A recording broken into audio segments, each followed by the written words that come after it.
Okay, mag-aral kayo mabuti ha. Apo. Mag-iingat kayo parati ha. Opo. Bigyan ko kayo pambaon.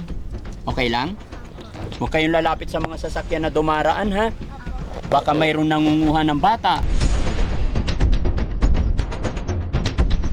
Buti hindi kayo natakot sa amin. Kaway-kaway pa kayo.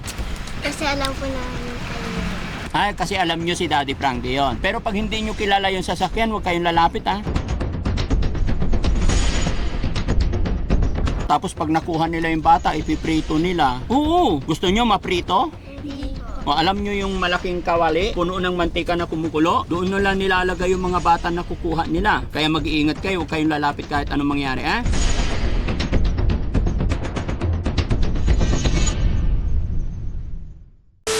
Frankie, anong grade na kayo? 5 po ako. 4 po. Ikaw? 5. Ikaw po. 4 po silang dalawa. Ay, bakit mas mataas ka na? Panganay ka? Ano kayo, magkakapatid? Hindi po. Hindi po. Ano? Kakaibigan lang. Ay, magkakaibigan. Nilalakad nyo lang? Ako po. Malayo school nyo? Hindi po, dyan lang po. Saan ang bahay nyo? Doon po. Anong pangalan mo? Curling. Curlin. Ikaw? William. Willian. Ikaw naman? Krisha po. Krisha. Oh, Willian, anong gusto mo paglaki? Doctor. Doktor. Ikaw naman ate? Magka-virus naman po kami. Ha? Doctor. Doktor ka rin. Ikaw? Doctor rin. Alagot, doktor. Pagbutihin nyo pag-aaral nyo ha? Ako. Magkano baon nyo kanina? Ako po 25. 25. Siguro mayaman ikaw. Hindi po. Ikaw ate, magkano baon mo? 35 po. Ay, mas mataas. Mas mayaman. Bakit 35? Binibigay po ng ako. Oh, ikaw naman, magkano? 20 po. 20. Bakit mababa? Anong trabaho ng papa mo? Hindi ko po. Hindi mo alam. Drive po ng truck. Nagda-drive ng truck. Ikaw naman ate. Ano? Yung sa Manila po sa pabrika yung nagkagawa po ng sako. Oh, ilang kayo magkakapatid? Tatlo po. Ikaw naman ate, ilang kayo? Tatlo rin po. Ikaw? 4 po. Okay, mag-aral kayo mabuti ha. Apo. Mag-iingat kayo parati ha. Apo. Bigyan ko kayo pambaon. Okay lang? Apo. Huwag kayong lalapit sa mga sasakyan na dumaraan ha. Apo. Baka mayroong nangunguha ng bata. No? Buti hindi kayo natakot sa amin. Kaway-kaway pa kayo. Kasi alam po namin kayo. Kasi alam nyo si Daddy Frankie yon. Pero pag hindi nyo kilala yung sasakyan, huwag kayong lalapit ha. Apo. Kasi may nangunguha ng bata. Di ba alam nyo yon? Apo. Tapos pag nakuha nila yung bata, ipiprito nila. Oo. Gusto nyo maprito? Hindi po. O alam nyo yung malaking kawali, Apo. puno ng mantika na kumukulo? Apo. Doon nila nilalagay yung mga bata na kukuha nila. Kaya mag-iingat kayo, huwag kayong lalapit kahit anong mangyari ha. Apo. Bibigyan ko kayo ng pambaon ha. Okay? Di ba? Tatay mo, papa mo nasa Maynila. Apo. Shout out mo yung papa mo, mapapanood niya to. Shoutout po kay William Ferrer Libre po. Oo, anong mensahe mo sa tatay mo? Mapapanood ka niya. Anong gusto mong sabihin kay tatay? Nagtatrabaho para sa'yo. Thank you po sa pagtatrabaho po sa amin. Okay. Sa mama mo, Anak. Thank you po sa pag-aalaga sa amin. how much you love your father? 100%. About your mother? 100%. Why? Because he loves me. Oh.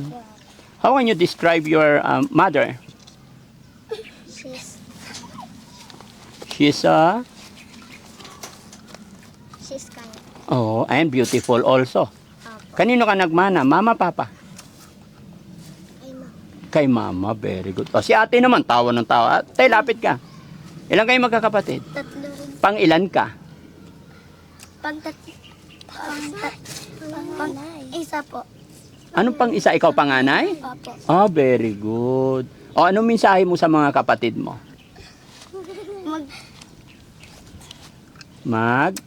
Mag-aral po lagi silang mabuti. Tsaka lagi kayo magpipray ha? Nagpipray ba kayo kay Papa Jesus? Opo. Very good. Ikaw ate, paano ka mag-pray? Sige nga, gusto kong marinig. Paano ka mag-pray kay Papa Jesus? Sige na. Sige. Paano mag-pray? Ha? Ay, ikaw na lang ate. Sige nga, paano nag-pray si ate? Thank you, Lord, for all the things. And we love you all. Okay. Okay. Naka-video kayo, i-upload namin to ha. Okay lang? Okay. Bibigyan ko kayo ng tagpa 500. Okay? Ano sasabihin? Thank you po. Oh, mga anak, meron lang ako sasabihin sa inyo. Yun, actually, narinig ko naman sa inyo, lagi lang tayong magpapasalamat kay God, ha? Apo. Ano man ang mga pangarap ninyo, go lang. Magpapakabait kayo, maging mabuting bata. Laging makinig kay nanay, kay tatay. Apo. Bye-bye! Bye-bye po. Happy ba kayo? Apo. Okay, ingat. Bye-bye! Bye-bye po. Okay, sige po. Thank you po. Salamat! So yun, mga kababayan, mga kabarangay, no? Mga batang masayahin na daanan namin dito sa bundok. Habang kami paparaan, nakita ko kasi na magkasunod yung sasakyan namin, nauna lang yung isa. Talagang kaway ng kaway, hindi sila magkandamayaw. Kaya binigyan natin sila ng payo konti kasi alam nyo naman, hindi po pare-parehas ang panahon. Lalo na sa edad nila, maliliit pa. Pinayuhan natin sila na wag basta-basta lumapit. Pero sabi naman nila, aware naman po sila mga kababayan na kaya lang sila masaya or nagkakaway dahil alam daw nila na si Daddy Frankie yung nasa loob. Kaya pinayuhan natin sila. Kaya sa mga kabataan, mga anak natin, mga nanay, tatay, lagi natin silang bibilinan yung mga anak natin na mag-iingat, lalo na sa pagmalayo ang school, no? Maraming salamat mga kababayan at syempre shout out sa magulang ng 3 bata na na-meet ng Team Daddy Frankie. Kaya, anong ginagawa mo dyan? Nagkakahoy? Bakit? Panggatong. Ilang taong ka na?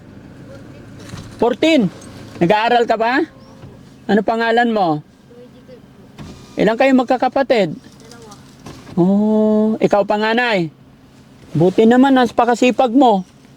Asan ang nanay, tatay mo? Ay, nandyan, tatay mo yan. Very good. Nag-aaral ka? Ako si Daddy Frankie. Okay lang, may pagkaibigan?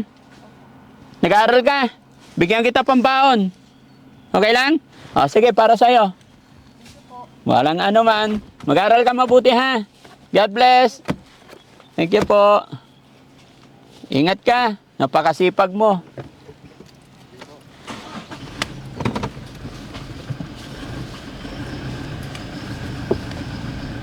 Bata mga kababayan. Nadaanan ko lang po kasi yung bata mga kababayan. 14 years old, pero nangangahoy. Parang ganyan din ako nung maliit ako namumulot ng panggatong, no? Kaya yon, salamat. Namamahagi-mahagi tayo mga kababayan sa mga batang nadadaanan din natin, hindi lang sa mga senior, hindi lang sa mga kahit mga bata, para lalo silang sipagin sa kanilang pag-aaral, lalong-lalo na sa mga batang ganun. Kumbaga, ma-inspired pa sila, no?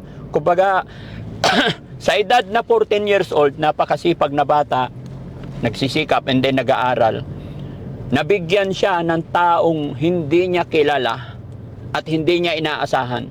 Hanggang sa paglaki ng batang yon mga kababayan, kumbaga magmamarka or maiiwan sa kanyang puso't isipan ang mabuting gawa. Di ba?